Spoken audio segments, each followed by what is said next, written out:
नमस्कार, मी रवि कुमार। जवाब तो आपको देना होगा बोल सरकार या सदरात 85 आवाजच्या या खास स्पेशल रिपोर्ट मध्ये आपलं स्वागत। कसे आहात आपण? मजेत ना? मजेत राहा, हिट राहा, फिट राहा आणि हो, आरोग्याची काळजी घ्या। चला तर मग विषयाकडे वळूया।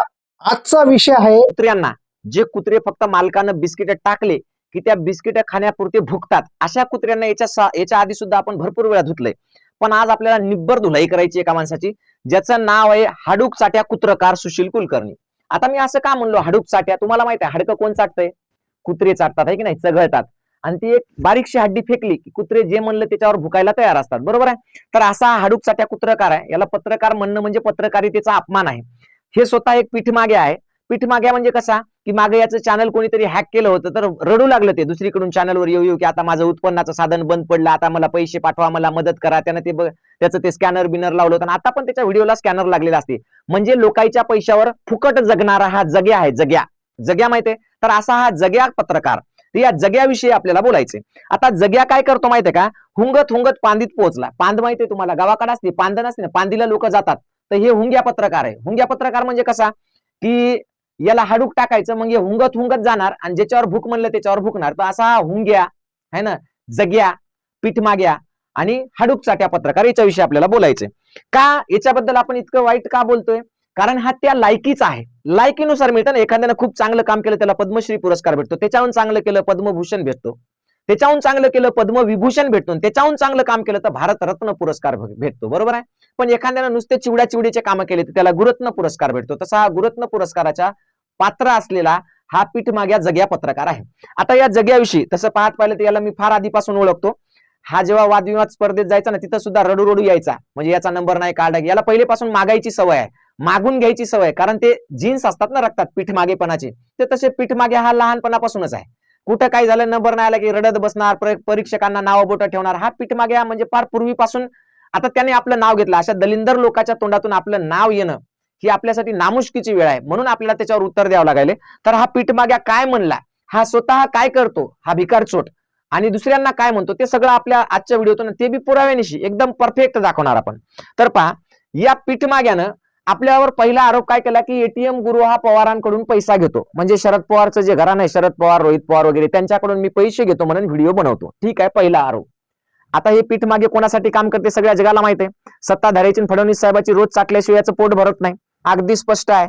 आणि नसल तर ते बी त्यानं प्रूव्ह करून दाखवा, जसं मी प्रूव्ह करून दाखवतो आता तसं। त्याला आपण प्रश्न विचारला तर काही ते 12चं एका बापाची अवलाद असेल तर त्यानं ते सिद्ध करून दाखवा की ते खरंच एका बापाची अवलाद आहे, ते खरंच कुत्रकार नाही, पत्रकार आहे, ते काय म्हणतात ते तटस्थपणे पत्रकारिता करते, हे त्यानं सिद्ध करून दाखवा। त्यानं सिद्ध केलं तर आपण चॅनल बंद करून टाकू। मी काही चॅनलवर पोट भरत नाही, है की नाही? त्याच्यासारखं पीठ मागत नाही, मी इथं कुठं स्कॅनर लागलेलं नाही की मला पाठवा, मला द्या, झोळी घेऊन मी हिंडत नाही, है ना, भीक माग्यासारखं जग्या कुठला। तर जग्या, दलिंदरा, लक्ष दे, तू पहिला आरोप काय केलास की एटीएम गुरुला पवारांकडून पैसा मिळतो, है ना? अरे तू ते जे तत्वज्ञान आहे ना, ते मोठमोठ्या गप्पा हाणायच्या आणि स्वतःला लय मोठा विश्लेषक तज्ञ समजायचा, अरे तू विदूषक बनण्याच्या सुद्धा लायकीचा नाहीस। तुझी लायकी काय आहे तुला मी कॉलेज जीवनापासून ओळखतो। तू ज्या भिकमाग्या पद्धतीने स्टेजवर रडायचास ना, ते सुद्धा मला माहिती आहे। उगा कशाला तुझी झाकली मूठ 1.25 लाखाची राहू दे, पोट भरायलाच त्याच्यावर पोट भर, मया नादी लागू नको।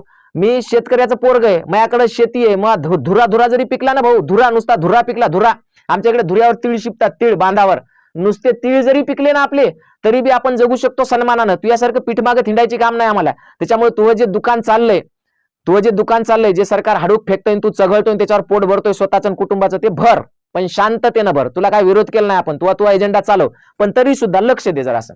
तर एटीएम गुरुला पवारांकडून पैसा मिळतो असा तुझा पहिला आरोप आहे। ओके, मान्य, धन्यवाद। आपण त्या सगळ्या आरोपाचं खंडन करणार किंवा त्याच्यावर काय आहे ते देणार। एटीएम गुरु हा जातीय आणि धार्मिक द्वेष करतो म्हणे मी, बरं, ते पण दाखवतो। सरकार विरोधी अजेंडा राबवतो, बरं, ठीक आहे। तुझ्यात थोडी जरी लाज असेल, पाचाची जरी लाज असेल, है की नाही, पानसटपणाचा थोडा जरी तुला तिटकारा असेल, तर आता पुढचे व्हिडिओ पाह। दलिंदरा, मला पवार साहेबाकडून पैसा मिळतो म्हणे, कशा कोणाकडून पैसा मिळतो? पवारकडून, आणि मी त्या पवारांकडून मिळणाऱ्या पैशावर व्हिडिओ करतो। तूच काय, तुझा बाप, तू आक खानदान बी आलं, आणि कोणी जर सिद्ध करून दाखवलं की आपण 1 रुपया कोणाकडून घेतलेला, अरे भाड खाऊ, पैसे मी देतो लोकांना, दुसऱ्यांना मी वाटतो, मी माझ्या स्वतःचे रक्ताचे घामाचे। सारथीचे पोरं जेव्हा 8 महिन्यात बाहेर निघले होते ना, त्या सारथीच्या मुलांना मी मदत केली तिथं राहायसाठी। तुमच्यासारखे दलिंदर, तुमच्यासारखं नाही, कुठेही कोणावर काही अत्याचार झाला असेल, अन्याय झाला असेल, मागच्या वेळेस तुला जर खोटं वाटत असेल, तुला जर माहित नसेल किंवा असेल तर जाऊन बघ. एसडीएम ऑफिसला, नांदेडच्या एसडीएम ऑफिस पुरामध्ये 100 कुटुंबांना एकट्यानं 8 दिवस पुरेल एवढं रेशन दिलं. ते तुझ्यासारखं पीठ मागून नाही, स्वतःच्या पैशातून, स्वतःच्या मायबापाच्या, माझ्या स्वतःच्या कष्टातून, आमच्या शेतातलं दिलंय. 100 कुटुंबांना पुरेल एवढं. ते पण असं चमकोगिरी केली नाही. जाऊन विचार तिथं एसडीएम ऑफिसला नांदेडला, दलिंदरा, पीठ माग्या, लक्ष द्या. काय म्हणते तर सरकार विरोधी अजेंडा राबवतो, एटीएम गुरु जाती आणि धार्मिक द्वेष पसरवतो, एटीएम गुरुला पवारांकडून पैसा मिळतो. भाडखाऊ पैसा कोण देते आणि कशासाठी देते हे पवारांच्या विरोधातील व्हिडिओ आहेत माझ्या चॅनलला. याच्यापेक्षा भरपूर आहेत, अजून खूप आहेत, पण सगळे घेतले नाही. काय घेतले? पवार घरानं निबार धुतलं. कोण धुतलं? मी. 400K व्ह्यू आहेत. किती? 400K. ते फक्त युट्यूबचे, फेसबुकचे वेगळे, इन्स्टाचे वेगळे. तिकडे तर मिलियन मध्ये गेलेला आहे व्हिडिओ. म्हणजे कोणी स्वतःला धुवून घ्यायला पैसे देते का? नालाय का? तू किती वेळा धुतलं रे फडणवीसला? कोणत्या चुकीच्या गोष्टीवर बोललास तू फडणवीसाच्या विरोधात? दाखव तू एखादा व्हिडिओ. पीठ माग्या, हाडूक चाट्या, कुत्रकार, दलाल भोसडीचा दाखव एखाद्या ठिकाणी. हाय का कुठं काय? ते हाय की नाही? नाव घेताना जिबेला असा हसडा बसला पाहिजे, लाज वाटली पाहिजे. जेव्हा तू स्वतः आरशासमोर उभा राहत असशील ना, तर स्वतःच्या तोंडून सुद्धा स्वतःसाठी शिव्या निघत असतील तुझ्या शिव्या. इतका नीच आणि नालायक आहेस तू माणुसकीला कलंक आहेस, कलंक भोसडीच्या. दलिंदरा, हे बघ, हे पवारांच्या विरोधातील व्हिडिओ. काय ते? 400K. काय दिसतंय? पवारांच्या विरोधातला आहे. हे काय? अजितदादा पुन्हा घाणेरडं राजकारण सोडून द्या म्हणून हे दादापादावरचं. याला सुद्धा बघ, हे पवारांनी पुन्हा मराठ्यांना गुंडवलं. मराठा आरक्षणाच्या विरोधात पवार बोलले होते म्हणून हे पवारांचा गुलीगत धोका. मराठा आरक्षणाला पवारांचा गुलीगत धोका. पवारांनी पैसे दिले का मला हे व्हिडिओ करायला? अरे दळबदरिया, दलिंदरा, अबे जरा माणुसकी असल्यासारखं, अक्कल असल्यासारखं बोलायचं शिक, नाही तर तुझी सगळी पोल खोलून टाकेल मी. तर मार्केटमध्ये तुला कोणी उभं करणार नाही. आता जे पीठ मागून जगायला ते सुद्धा जगता येणार नाही तुला, है की नाही? त्याच्यानंतर हे दादा मराठ्यांच्या नादाला लागू नका. मराठा आरक्षणात खोडा घातला होता तेव्हा यानं पैसे दिले का मला त्याच्या विरोधात व्हिडिओ करायला? हा घातपात नाही, अपघातच. काकांची घाई कशासाठी? जेव्हा शरद पवारांनी अपघाताच्या बाबतीत वक्तव्य केलं होतं तेव्हा त्यांना मी मरणाचं दूध धुतलं होतं की यांना नेमकं काय सिद्ध करायचं याच्यातून म्हणून. काय कुठून त्यांना मिळतंय ते पण सुद्धा 6 लाखावर व्हिडिओ आहे फक्त युट्यूबचा. फेसबुक वेगळं, इन्स्टा वेगळं, है की नाही? आणि अजित पवारांना दादागिरी बोलली. एका IAS अधिकाऱ्याला जेव्हा अजित पवार बोलले होते तेव्हा अजित पवारांच्या विरोधामध्ये मिटकरी आणि अजितदादा दोघांना पण मरणाचं धुतलं होतं. याला तुम्ही पवारांकडून म्हणजे पवारांनी पैसे दिले का? याला पण 500K म्हणजे 5 लाख व्ह्यू आहेत. इन्स्टाला, युट्यूबला, फेसबुकला वेगळे. म्हणजे हे पवारांनी पैसे दिलेत का मला हे व्हिडिओ करायला की आमच्या विरोधात व्हिडिओ कर? हे मगर सर, एटीएम गुरु हे पैसे घ्या आणि आमच्या विरोधात व्हिडिओ करा असं म्हणलेत का ते? अरे लाज वाटली पाहिजे तुझ्या जीवाला. तू तरी दाखव एखादा फडणवीसांच्या विरोधातला असा व्हिडिओ की ज्याच्यामध्ये खान खान खान खान बोलला चुकीच्या धोरणांवर, चुकीच्या निर्णयावर, लोकांच्या विरुद्ध होणाऱ्या अन्यायावर. आणि काय म्हणतो म्हणतो सरकारच्या विरोधात अजेंडा चालवतो. हो रे भाडखाऊ, तू आहेस, आम्ही नाही. सरकारच्या विरोधात अजेंडा. हे नीटचं पीठ कोणत्या कुत्र्यांनी खाल्लं? नीटच्या संदर्भात मी व्हिडिओ केला. नीटचा पेपर फुटला. या वर्षीचाच नाही, गेल्या वर्षीचा सुद्धा माझा व्हिडिओ आहे. त्याच्यामध्ये तर लाखो व्ह्यू आहेत फेसबुकला, इन्स्टाला, सगळीकडे. नीटच्या विरोधात व्हिडिओ केला. हे सरकारच्या विरोधात झालं. सरकार काय तुमच्या आईचा नवरा लागून गेला का? मग बोलायला गेलं तर असं म्हणलं तर चालते. हे सरकारच्या विरोधातला अजेंडा आहे का? नीट पेपर फोडीबद्दल बोलणं सरकारच्या विरोधातला अजेंडा आहे. महाराष्ट्रातील 18,000 सरकारी शाळा बंद पडल्या, हे सरकारच्या विरोधातला अजेंडा आहे का? गोरगरिबाचे लेकरं जिथं शिकतात, गोर गरीब, दलित, मजूर वर्गातले, जे आदिवासी भागातले, जे सगळे गोरगरीब, जे वस्ती तांडा पाड्यातले लोक जिथं शिकतात ज्या सरकारी शाळा, त्या सरकारी शाळा बंद पडल्या, त्याच्यावर बोलणं म्हणजे सरकारच्या विरोधातला अजेंडा आहे? अरे लाज वाटू दे तुला भाडखाऊ. त्याच्यानंतर शक्तीपीठ महामार्ग 86,000 कोटी, कुंभमेळा 14,000 कोटी, दुष्काळग्रस्त शेतकऱ्यांना किती? जेव्हा मागच्या आता दुष्काळ पडला होता, एवढा मोठा जबरदस्त पाऊस झाला होता, शेतकऱ्यांना काहीच मिळालं नाही, त्यांच्या तोंडाला पानं पुसली अक्षरशः. त्याच्या विरोधात बोललं म्हणजे शेतकऱ्यांच्या म्हणजे सरकारच्या विरोधातला अजेंडा आहे का रे? त्याच्यानंतर काय? कृषी मंत्री, या कृषी मंत्री कोकाटे जे पत्ते खेळू लागलं है ना, विधानसभेमध्ये बसून, विधिमंडळात बसून त्याच्यामध्ये पत्ते खेळू लागलं आणि ते काय म्हणलं होतं? शेतकरी मूर्ख आहेत म्हणलं होतं. काय लावायचं ते कळत नाही. याच्या विरोधात बोलणं म्हणजे सरकारच्या विरोधातला अजेंडा आहे का? अक्कल आहे का तुला जराशी?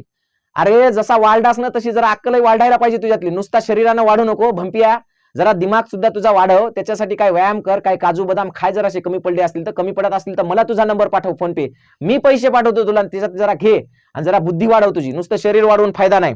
400 एकर जंगलाची रातोरात कत्तल. पर्यावरणाबद्दल बोलणं म्हणजे काय? हजारो प्राणी पक्षी उकड्यावर, 400 एकर जंगल कंपनीचा. म्हणजे ह्याच्यावर सरकारच्या चुकीच्या धोरणावर बोलणं म्हणजे सरकार विरुद्ध अजेंडा चालवणं असते. आणि नालायका एक अक्कल पाहिजे माणसाला, की सरकारचं कोणतंही माहिती प्रसारण आणि मंत्रालय असतं, माहिती आणि प्रसारण मंत्रालय, त्याच्यामधून सरकार आपल्या चांगल्या कामाची जाहिरातबाजी करत असते. आम्ही एकदा मतदान टाकलं की दुसऱ्या दिवशीपासून आपण विरोधकासारखं वागलं पाहिजे, सरकारकडून दिलेली आश्वासनं पूर्ण करून घेतली पाहिजे. सरकारच्या चुकीच्या धोरणावर बोलणं म्हणजे काय असते. अक्षय शिंदेवर व्हिडिओ केलाय बलात्काराच्या. आता माझे तुला काही प्रश्न आहेत, कुत्रकार, हाग्या, जग्या, तुला प्रश्न आहेत का? या प्रश्नाचे उत्तर देता येत असले तर आता युट्यूबला व्हिडिओ घेऊन ये, पुन्हा माझं नाव घे, नाही तर खेटरानं बडविल्याशिवाय राहणार नाही मी. लय खतरनाक माणूस आहे. हा, ते नाही जमत आपल्याकडे. ताकाला जायचं आणि भांडं लपवायचं, मी नाही त्यातली कडीला वाटली, असे दलिंदर धंदे मला येत नाही. तुला गोव्याला कशासाठी गेला होता? पत्रकार म्हणून तुला पत्रकाचा प्रतिनिधी म्हणून कोणी त्या पत्रकाराच्या याच्यात पाठवलं होतं? आम्हाला नको शिकू ते. की कायला तोंड उघडायला लावायला? तू चार चौघातला आहेस, कॉमन फ्रेंड मधला आहे म्हणून तुझ्यावर लय बोलत नाही मी, नाही तर तुला भोंगळा करायला 1 मिनिट सुद्धा लागत नाही. तू चॅनलच काय, तू अख्खं खाणं पिणं बंद होऊन जाईल तुला जर बाहेर काढलं तर. कशाच्या भरोशावर जगतो तू, कशाच्या भरोशावर व्हिडिओ करतो, तुम्हाला कोण पैसे पुरवतंय सगळ्या जगाला माहिती आहे. उगा कशाला नादाला लागतो? तुझ्यामध्ये जर दलिंदरा जराशी बी हिंमत असेल, धमक असेल, आणि तुझ्यात थोडी जरी लाज लज्जा शिल्लक असेल तर या प्रश्नाचं उत्तर दे. अक्षता म्हात्रेच्या आरोपीवर व्हिडिओ केलास का तू? अक्षता म्हात्रे नावाची बाई होती, पुण्यामध्ये एका मंदिरात आसरा घ्यायला गेली होती. त्या मंदिरात आसरा घ्यायला गेली असताना 3 जणांनी तिला अफू काहीतरी खाऊ घातलं, गांजा फिंजा, आणि 3 जणांनी तिच्यावर बलात्कार केला, आणि ती वाचून जाईल आणि कोणाला सांगाल म्हणून तिचा तिथंच खून केला. ते 3 आरोपी कोण आहेत? तुझे सोयरे आहेत म्हणून सोडले का तू? पांडे, मिश्रा, शर्मा सोडले का? त्याच्यामुळे त्याच्यावर व्हिडिओ नाही का? मग जातीय द्वेष कोण पसरवतंय? स्वतःच्या जातीला कोण वाचवतंय? भाड खाऊ. अरे माझे व्हिडिओ बघ, कोणी सोडलं नाही मी, मराठा असो का कोणी असो. ते लाड, प्रसाद लाड बोलला होता जरांगे पाटलाच्या विरोधात, त्याच्या विरोधात माझा व्हिडिओ आहे. राऊत बोलला होता, त्याच्या विरोधात माझा व्हिडिओ आहे. पवार बोलले होते, त्याच्या विरोधात माझा व्हिडिओ आहे. कोणी पण असू दे, माझ्या जातीतले जरी कोणी एखाद्या जातीला किंवा एखाद्या विशिष्ट गोष्टीला काही चुकीचं बोलले तर माझे व्हिडिओ. आरक्षणाच्या संदर्भाने काही लोकांनी टीका केली होती की 90% वाला लागत नाही, 45% वाला लागते. याच्यावरून जे झालं त्याच्यावर सुद्धा माझा व्हिडिओ आहे. मी कोणाच्या बापाला घाबरत नाही, जातपात पाहत नाही. जे चूक आहे ते चूकच आहे, जे खरं आहे ते खरंच असतं आपलं. तुझ्यासारखं नाही दलिंदरा. दाखव, तुझ्यामध्ये हिंमत असेल ना तर या म्हात्रेबाईचं जे मंदिरामध्ये बलात्कार झाला होता आणि मारून टाकलं होतं, 3 आरोपी होते त्याचे, पांडे, मिश्रा, ते दाखव. कुठे ते तुझ्याकडे आहे का व्हिडिओ? ते तुझ्या चॅनलला व्हिडिओ असेल तर दाखव आरोपीच्या नावासहित. आणि नसेल तर लाज वाटू दे तुझ्या जीवाला. स्वतःच जातीवाद करतो, भाड खाऊन दुसऱ्याला म्हणतो का रे दलिंदरा? त्याच्यानंतर हे पहा, फडणवीसांच्या विरोधातला एखादा व्हिडिओ आहे का तुझ्याकडं? जसा माझ्याकडे तरी आहे. माझ्याकडे त्यांच्या सपोर्टचे बी व्हिडिओ आहेत, पण मी दाखवले नाहीत, ते पण आहेत.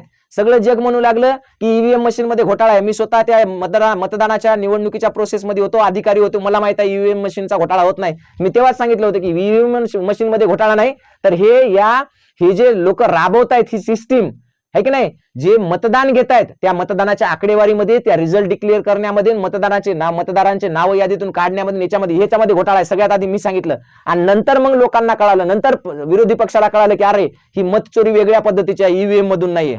नंतर ते बोंबलायला लागले. म्हणजे जे खरं आहे ते बोलतो मी, खोटं बोलत नाही.